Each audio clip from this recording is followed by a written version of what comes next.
Hello listeners, and welcome again to another episode of 177 Nations of Tasmania. In this episode I'm talking with Adel, who was born in Iraq. And now to do Adel's life story justice would probably take a lot longer than what I can fit into this little podcast episode, but nevertheless I've attempted to give you some of the key moments in his remarkable tale. Now Adel was born and raised in Baghdad, and his father was a Palestinian refugee, his mother Iraqi. Now this is a story of both good fortune, of struggle, of dark moments and moments of humour, and there's even a touch of romance.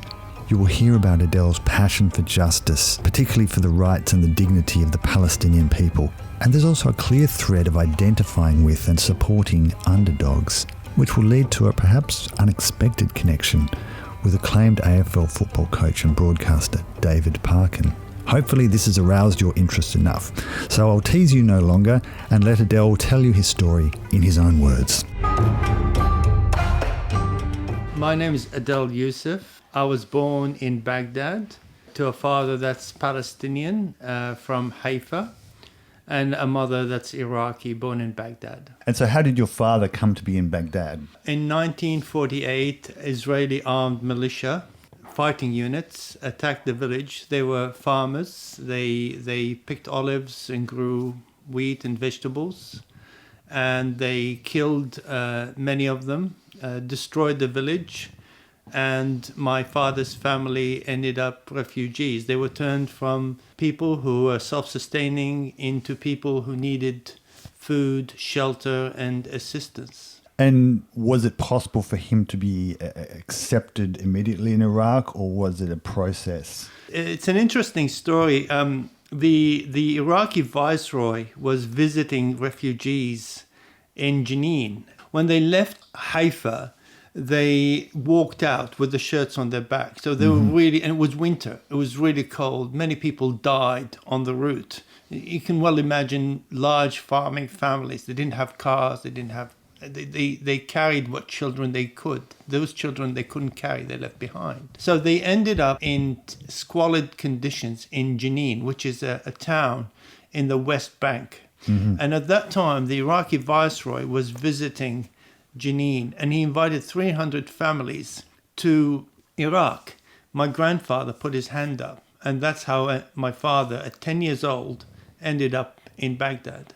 And so what was your early years in Baghdad like? What was the environment you lived in? I was very privileged, actually. When my father was at marrying age, they don't give spouses to refugees because they have no passports. They have no nationality. Okay.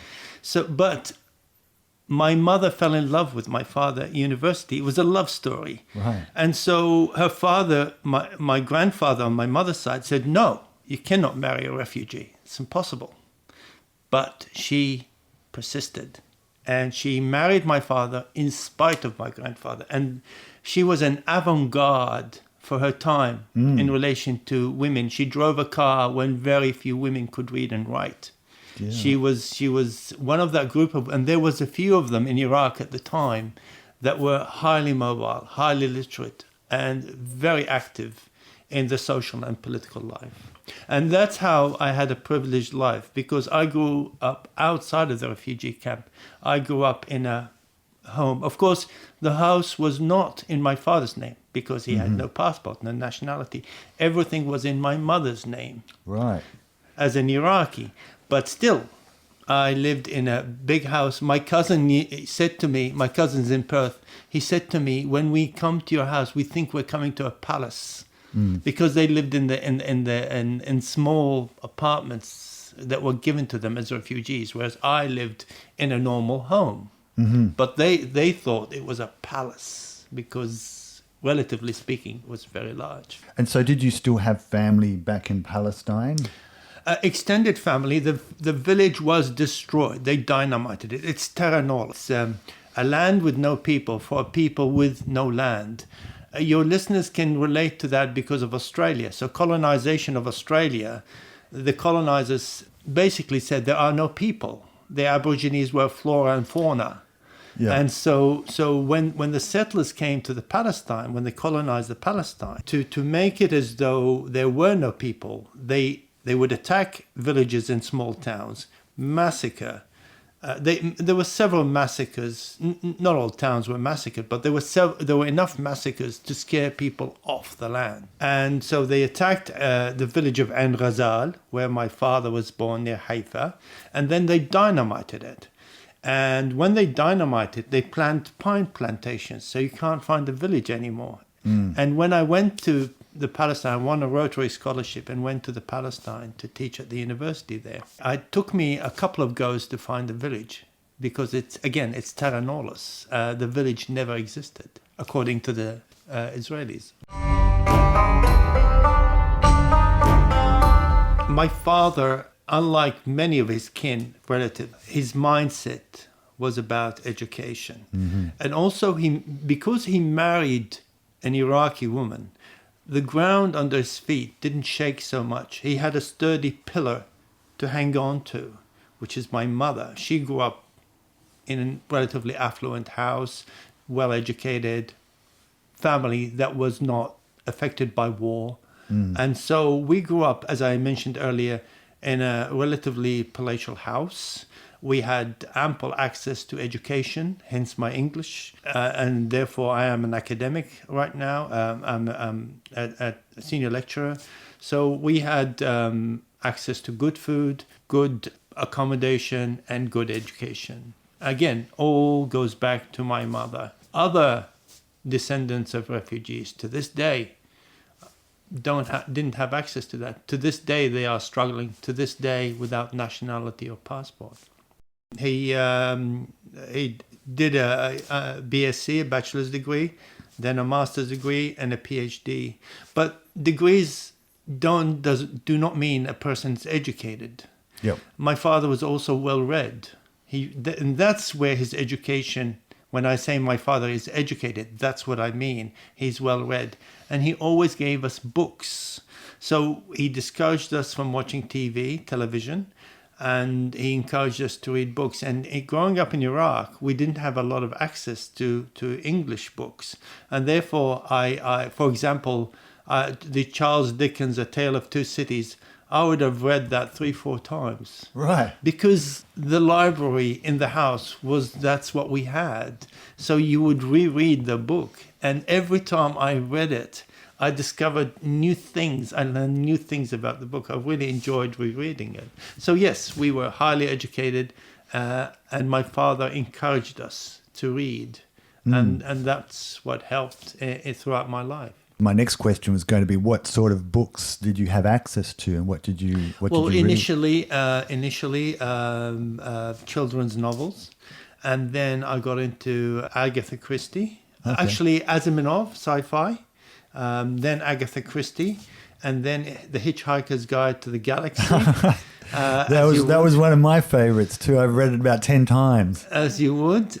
So I've read almost all of Agatha Christie's books, all of them. Asimov, I don't know if I've read all of. He was very prolific, but I read many of his books, as well as many other books and novels. Dickens, I read a lot. Poetry, I read a lot of. I like 16th, 17th, 18th, and early 19th century poetry. Really enjoyed that, and some American poets, early 19th century, late 18th century. We listened to a lot of Western music. And the reason for that, again, it goes back to my father. And it goes back to my father marrying an Iraqi woman. And the ground, I talked about the ground shaking beneath your feet. Colonialism is shell-shocking. It's gut-wrenching. And most of my father's kin are shell-shocked. Whereas my father applied for and received a scholarship to do a master's and a Ph.D. at Birmingham University in the UK. And that's how we ended up in the United Kingdom. And this is where this English is from. Okay. And that's how I ended up reading Agatha Christie, The Hitchhiker's Guide to the Galaxy. Okay. That's how come I listened to the Ramones and Led Zeppelin and Deep Purple and many other, even Glenn Campbell's, God help me. Please, listeners, do not crucify me. Yes, I listened to Glenn Campbell's a variety of music. So when your father moved to, got his scholarship in Birmingham, the whole family moved with him? Yes, so he got his visa on his laissez-passer. My father does not have a passport. He died without nationality. But through the Iraqi government, he got a visa to the UK in his identification papers, which is called a laissez-passer, with my mother and 4 of us. And we all trooped to the UK, and we spent 7-8 years there so that my father can do his Ph.D. Okay. And my mother, her MSc, Masters in Biochemistry, both of them biochemists. Okay. So how old were you at that time? From 9 to 15, I would say, 15, 16, I returned to Iraq, I would say, a long time ago. And how was your experience at that age of England? Not good, not good. It was the 70s. The National Front was very prolific, right, yeah. and we were the only 2 coloured kids in the school. I got beaten up about once a week. It was not a pleasant time. And seeing my father being mistreated, I was cogent enough to know when my father's being abused for no good reason. I can only tell you about my experience as a child. All I can tell you is about school.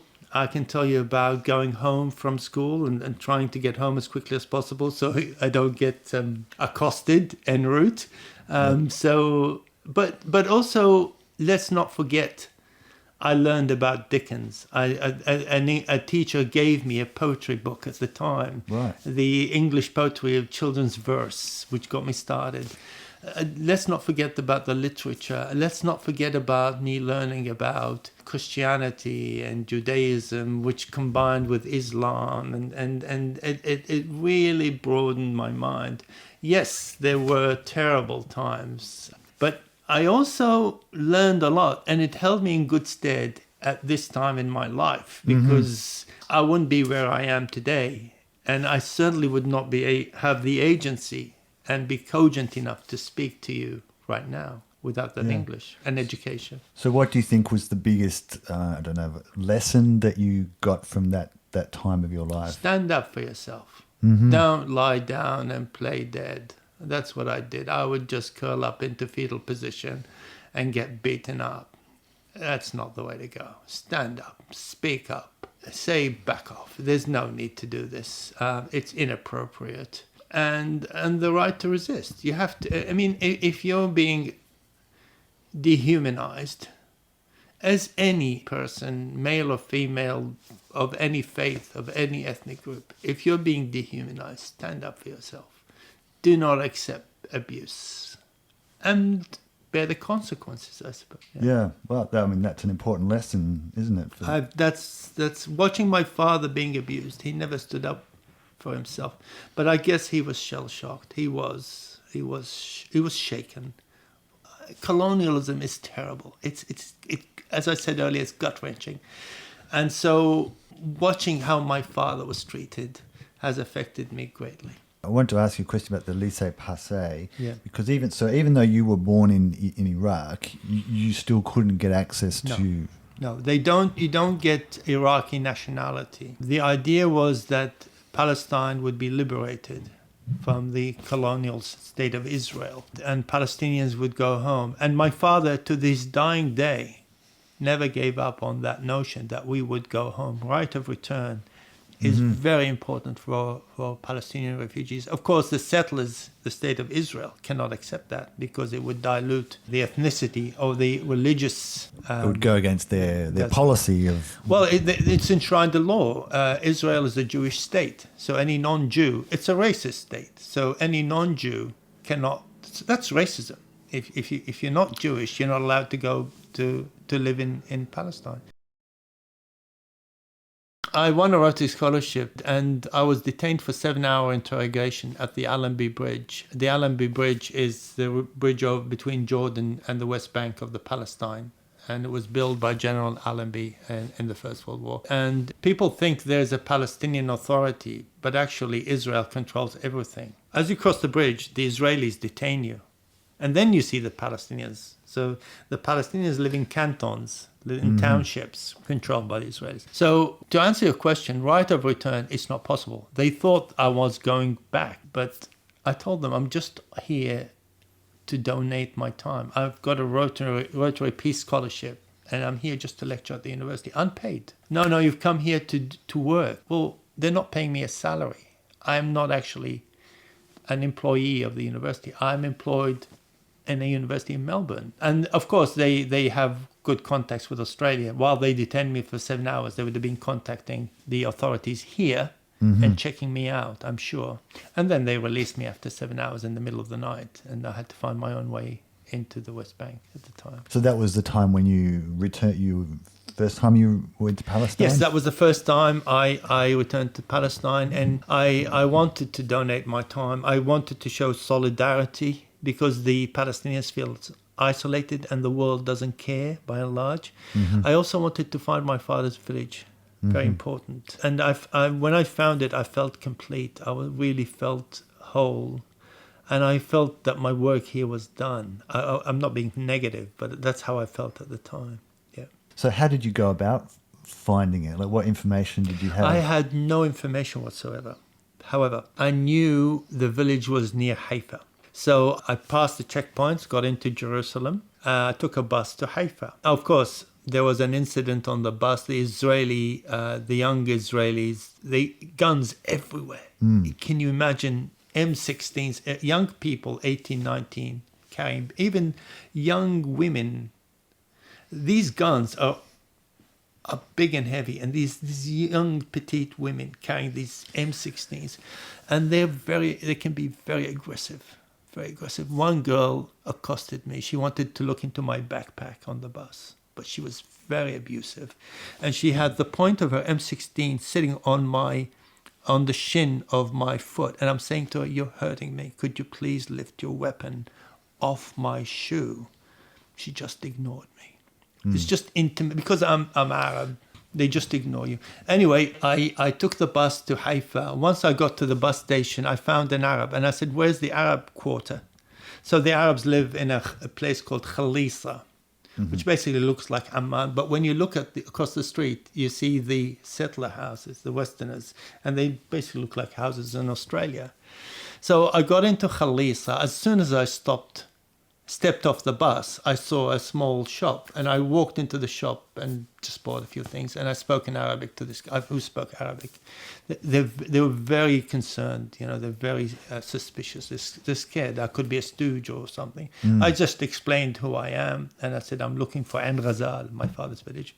And they said, "Yeah, we can help you."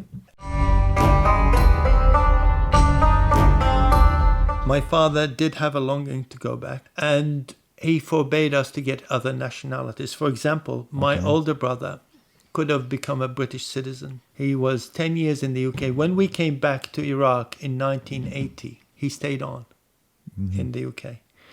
And he could have had the green card or British citizenship, but my father said no, because the notion was to go back to Palestine. But it was a pipe dream. And so my generation, we know it's a pipe dream. Well, I will come to that in a moment. It's not a total pipe dream, but for the way his generation were thinking about it, through armed struggle, through liberation, we knew it was not going to happen, because Israel is backed by the West. The West funds and arms Israel, whereas our armies, there's no comparison.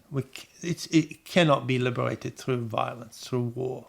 And so we didn't have that intrinsic longing, but we are active in the sense that we educate people, and this interview is part of that, educating people about apartheid. So what we see now is all we want is that apartheid racist state to be removed, much like South Africa, and that's how we see the liberation of the Palestine. That's how we see right of return, equal education for all, equal access to resources for all, freedom of movement, dignity, humanity for everyone, rather than a settler group and an indigenous, humiliated, maligned, mistreated group. So when I got back to Iraq, my Arabic was in a poor state. Okay. So I had to really struggle in high school. And I didn't do well in my bachelorate degree. I ended up in agriculture school, which I hated with a passion. Oh, my Lord, I could not wait to finish. So how did you get into that? Like, what drew you to that field? Well, nothing drew me into it. In Iraq at the time, you get your grades, and the grades go into a computer, and the computer says, look, your grades allow you to enter these specialities, these areas. And out of the areas that were offered to me, I chose agricultural science. But I did not enjoy it at all. I did not. And it also was a time of war, the Iraq-Iran war. Oh, yeah, of course. So we had no trips, no parties. It was not a really exciting time to be a young person because of the war effort and people getting killed and Scud missiles and people dying. Yeah, so it wasn't a really pleasant time. Once you graduated, what did you end up doing? Right, so once I graduated, I always knew that I was interested in the sciences. So I ended up in a research facility undertaking agricultural research. But I still was not enjoying agronomy much because I wanted to do something within a building rather than out in the paddock. So I gravitated towards post-harvest, processing, storage, product development, food, rather than pre-farm gate production. And so that's how I ended up in the field that I am in today, which is food science. So why didn't I enjoy? I was always different. I read Agatha Christie, I read, as I said, The Hitchhiker's Guide to the Galaxy, I watched Western movies, I listened to Western music, whereas everyone around me was from rural areas. They did not speak English. Their ways that they communicated were different. Yes, by that time I'd learned Arabic fluent enough to converse, but my mentality and way of thinking was totally different. And as such, you don't end up with friends. You don't end up with friends. So 4 years of university without friends was rather difficult, as you may appreciate. But it's still, I got a degree, which was a platform for bigger and better things. I did not enjoy it at the time, but it's something you need to go through. I achieved it. It's done. I've moved on. So I went into the research council, the Baghdad Research Council, and undertook research in agronomy. But then the 1990s war happened, and I was sitting in the garden thinking about Kuwait and our outrageous action in invading Kuwait and really upsetting it was a principality or monarchy, whatever it was at the time, but it was just such an outrageous act of gratuitous violence that there was no need for it. And so in 92, Portal opened, and with my laissez-passer, I crossed into Jordan. You can't go into Jordan uninvited because you don't have a passport. You have a Palestinian laissez-passer. But I managed to get into Jordan, where I stayed for 8 months, most of it illegally. I just went underground, as they say. So avoiding the police, avoiding the authorities, but accessing the Australian embassy. Okay. And I applied for a skilled migrant visa using my bachelor's degree. And of course, with this English and 2 years of experience in research, I got a visa to Australia. And that's how I ended up. I arrived on the 19th of May, 1993 in Sydney. I ended up in Sydney and I had no money. I had $200 in my pocket. I didn't know which way was up. Imagine coming out of a war zone. You haven't seen a supermarket. I mean, I saw a supermarket in the 70s in the UK, but living in Iraq, in a war zone, and suddenly trying to understand how Woolworths and Coles works and how the trains work and how the buses work. And also my English was so good, I got into potholes because my mentality was Arabic and my mouth, I spoke well. And so when I opened my mouth, Arabic idioms and things came out. And so you get in trouble for that. And so it was a quick learning process. And I knew early on that my degrees were worthless here. I knew early on. So I needed degrees from Australia. So I got into a master's degree straight away at the University of New South Wales. And I achieved that, and I actually published a scientific article from that master's. And then I got odd jobs here and there just to keep body and soul together. And I must commend the social net in Australia, the Centrelink at the time, providing me with money. That really helped me keep body and soul together. Yeah. And also HEX to pay for my master's degree. All these things kept me afloat. I mean, I was down and out. There were days I had $10 to my name. Absolutely. Not much sleep, studying and working. But all of that helped me get on my feet again. And one thing led to another. So a 2-week contract became a 3-month contract, 3-month contract, 3-year contract, then on to a permanent position and so on. And that's how I got to where I am today.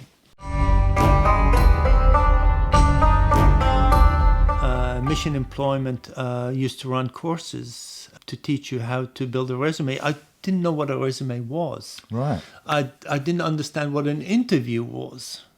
So at the time there was VHS and video cameras, and they'd sit you in front of the video camera, you do mock interview. I'd never heard of such a thing. What's an interview?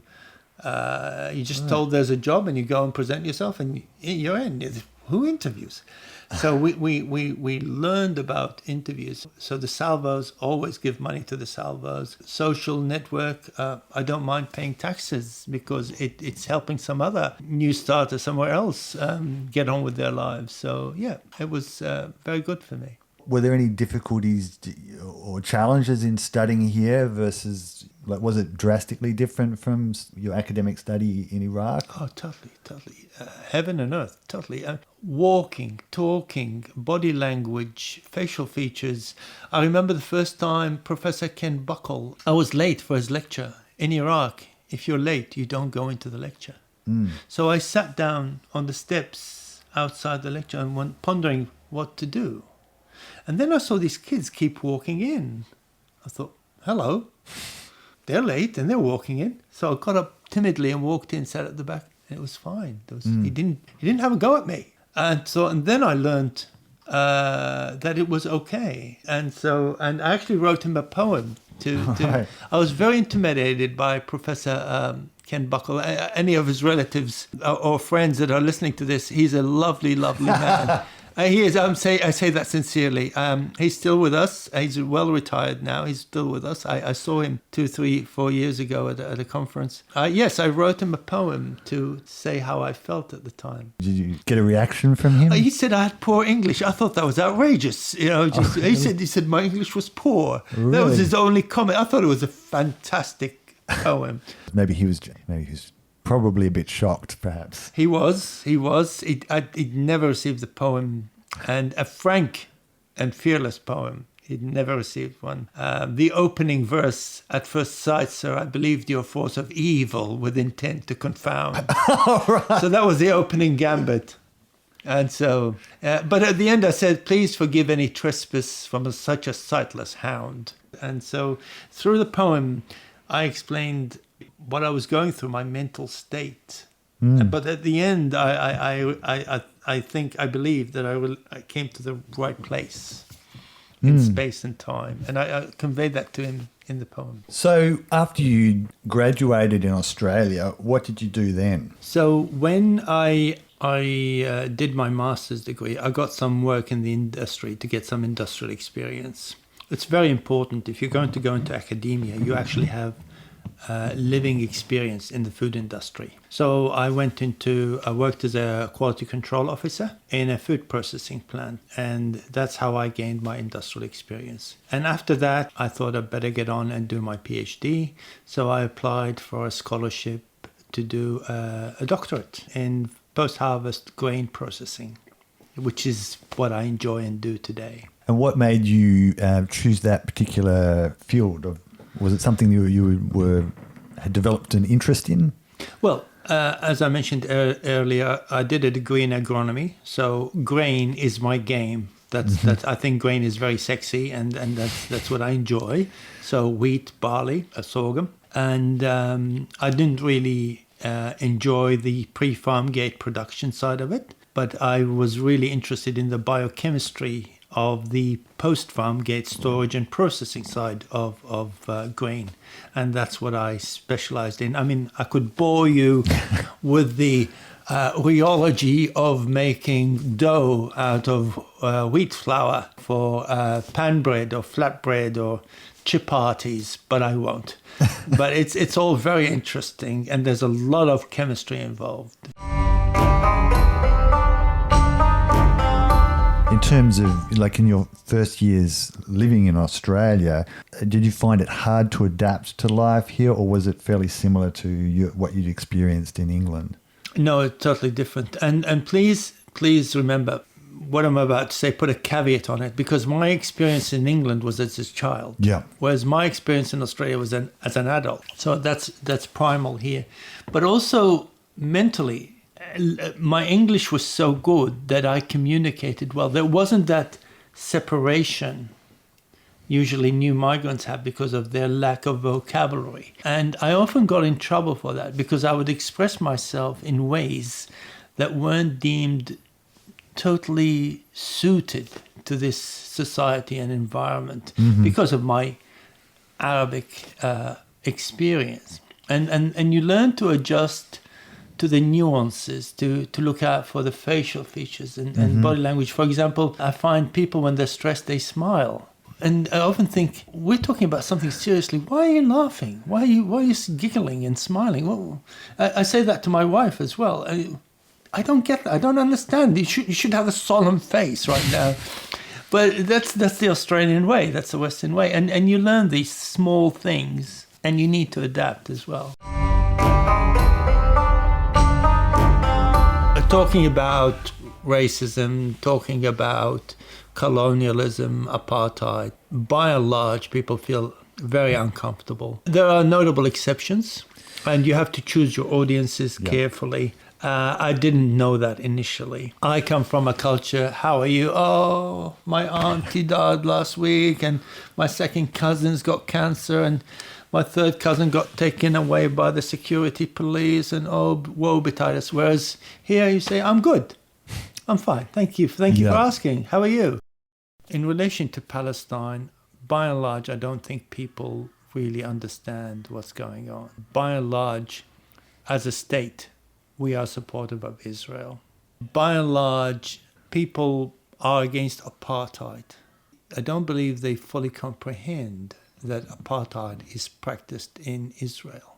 So by and large, people tell you there's a war or a fight going on in Israel, but they don't understand the disproportionality of the forces involved, that Israel is Western-backed, that it is a colonial state, that there is a worldwide effort, the boycott, divestment, and sanction against Israel to shut apartheid down, to shut racism down, to stop this colony of mistreating the indigenous people. I don't think, by and large, the Australian public is aware of this. However, the Australian public were very, very active back in the 70s and 80s in the anti-apartheid movement. And I can say categorically that without the general public in Australia, the United Kingdom, the USA, Canada, New Zealand, specifically New Zealand, if they had not marched, boycotted, Nelson Mandela and the African National Council would still be designated as terrorists. I should ask you just to explain a bit more about your own activism, what you've been doing, I guess. So having agency and being cogent and proficient in the English language, it puts you in a position where you're able to undertake advocacy. So we undertake non-political, non-religious advocacy work in support of the Palestinian people. And this work should be done for any group that is being maligned, mistreated, downtrodden. In this case, we're talking about Palestinians, and so we are trying to educate the general public about apartheid, Israeli apartheid, about racism, colonization, how the indigenous people of the land are colonized, maligned, mistreated, and tagged, in this case Palestinians, as terrorists and troublemakers. I just want your listeners to know the settler has, many of them are dual citizenship. Some of them have 3-4 passports. They can go anywhere in the world they want to. Whereas the indigenous people can't go. They are in open prisons, in cantons, living in areas surrounded by Israeli settlements. They've got nowhere to go. And their access to land, water, electricity, education, freedom of movement is greatly curtailed by the settler state. And this, in this day and age, is unacceptable. We cannot accept that because we are an enlightened people today. We cannot accept mistreatment of any minority on religious grounds, on ethnic grounds, on gender grounds, on sexuality grounds. We cannot accept that today. And so we have to call out Israel on the basis of apartheid. And this is not Adel talking. No. This is Amnesty International. This is Human Rights Watch. When I was in Palestine, when I got my Rotary scholarship, I noticed that the lecturers stayed at the university during the whole week and only went home on the weekend, which is Friday, even if they lived 20 minutes away. That's because of the Israeli checkpoints. Because if the Israelis close the checkpoint, the lecturer cannot come back and give a lecture. That was in the late 90s, 2009, 2010, when the internet lecturing wasn't so good. I mean, today it's different. But in those days, the lecturers had to stay at the university, live in the dorms, which is outrageous. Why? Yeah. Why can't you be with your family during the week? Because of apartheid, because of the checkpoints and the racism.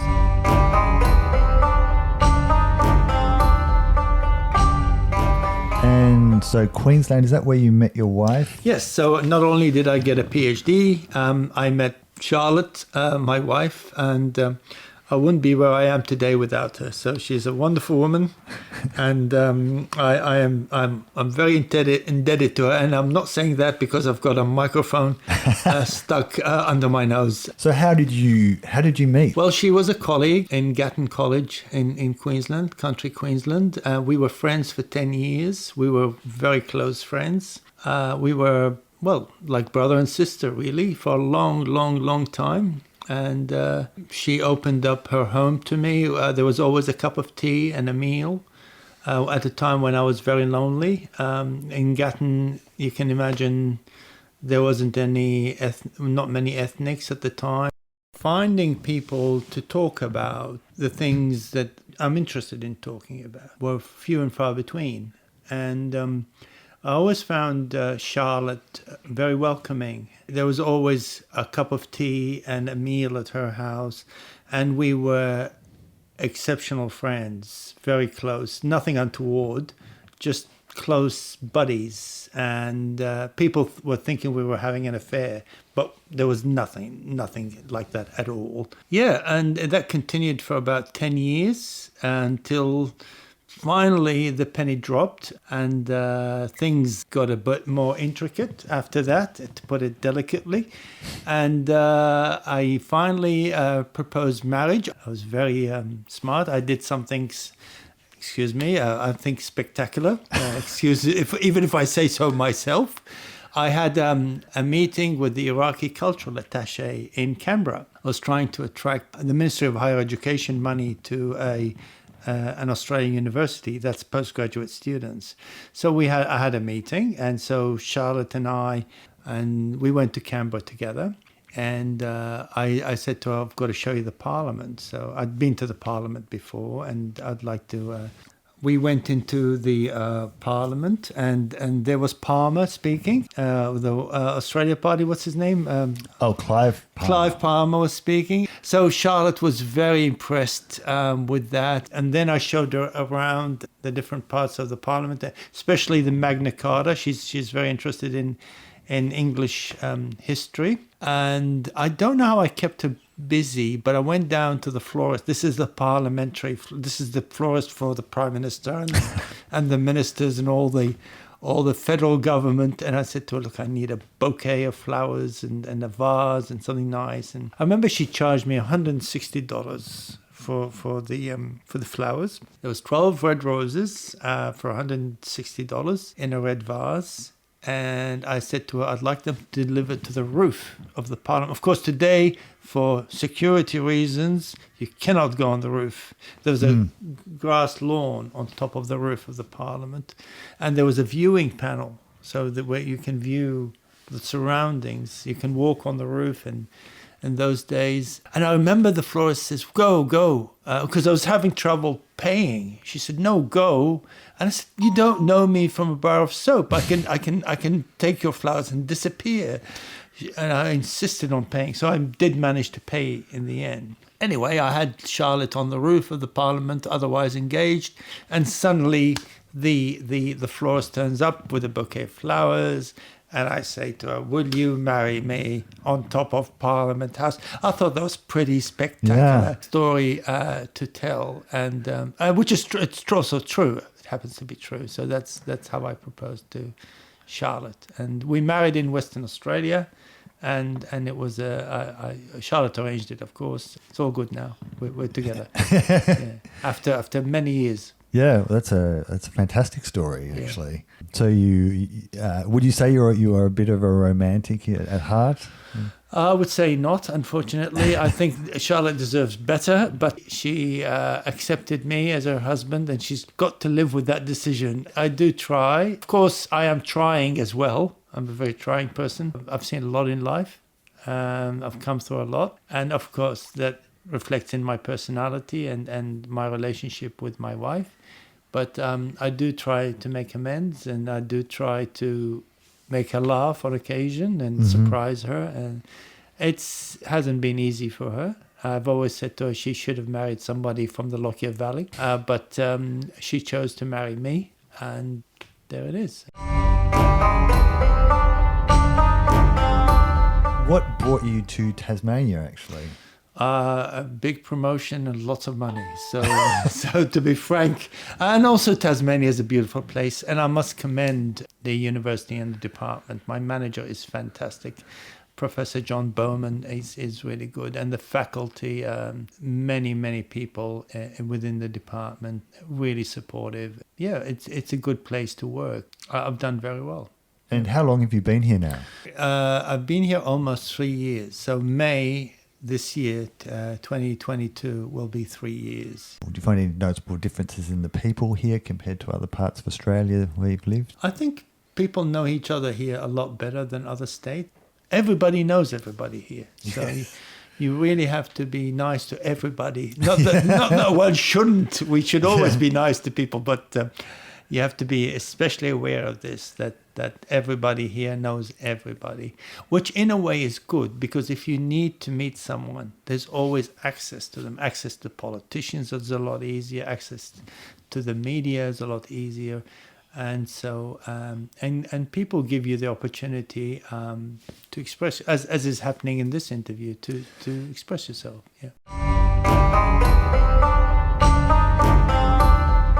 When I went into your office, I did see something that aroused my curiosity, and you started to tell me a story about it, and I saw you had a hawthorn scarf. Yeah. And I was wondering what the story was behind that. Oh, thank you. That's an excellent question. So the great David Parkin, I don't mind dropping a name here. The great David Parkin just arrived in Melbourne, and I met David Parkin, who is a gentleman. I love that man. He's And I should just add for context, David Parkin was the coach of Hawthorn at that time. I don't remember exactly. It was before my time in Australia. Okay. He was well retired by then. He's well-known ABC broadcaster. And also he's a gentleman.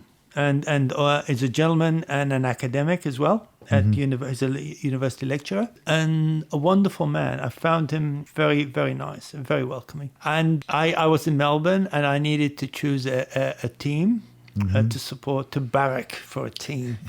And I always barrack for the underdog. That's why I support the Palestinians. Plus, I'm Palestinian. And so Hawthorn was a wooden spooner at the time. And for those of you that don't know Aussie rules, a wooden spooner is at the bottom of the ladder. And so I supported them. And David Parkin used to slip me free tickets to the football, which was very nice of him. That's how I know David Parkin. But how did you meet him originally? I met him at Deakin University. Ah. Yeah, he was a lecturer there. He's a very astute and educated commentator. A gentleman. I was very impressed with this person. Very interesting. And so you did go to some games. You did use the Oh, tickets. right. I know where this is going. So, yes, I did up to a point. This is way before I got involved with my wife, Charlotte. I was dating a wonderful lady, and we were in the eastern suburbs of Melbourne. David had just given me 2 tickets to the football, and I said to this lady, who shall remain unnamed, we need to go to the football now. And she said, no, it's raining. I said, no, it's just spitting.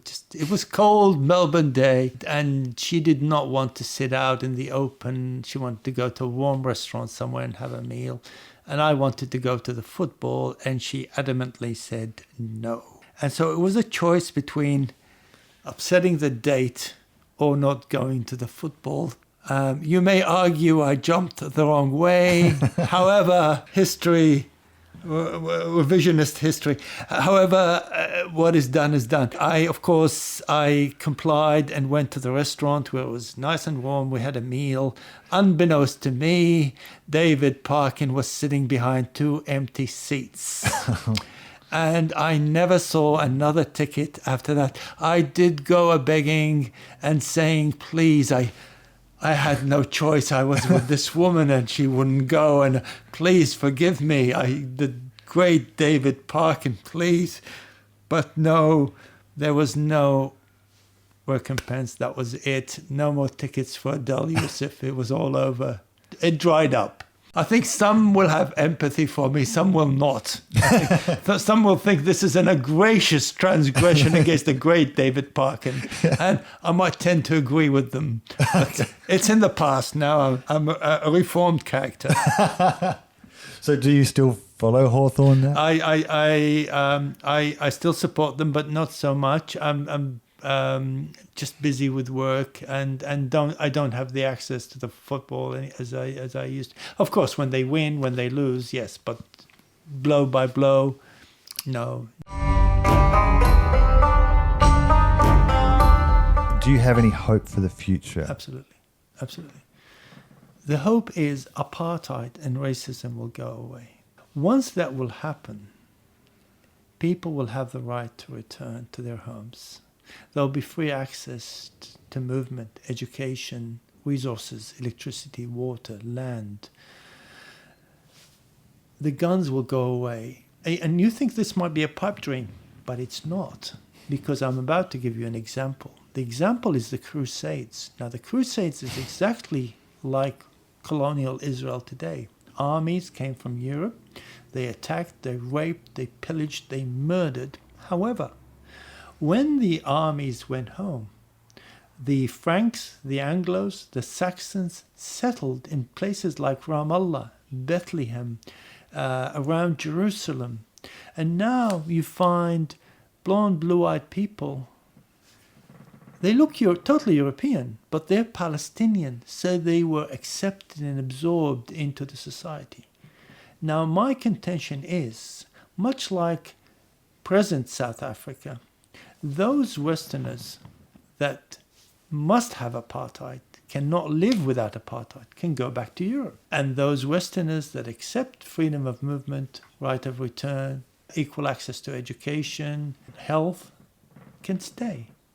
And I'm sure the country can absorb everybody. There is enough room for everyone, but without racism, without apartheid, without murder and killing. I need your listeners to know that on average, 2 Palestinians get killed a week, day in, day out.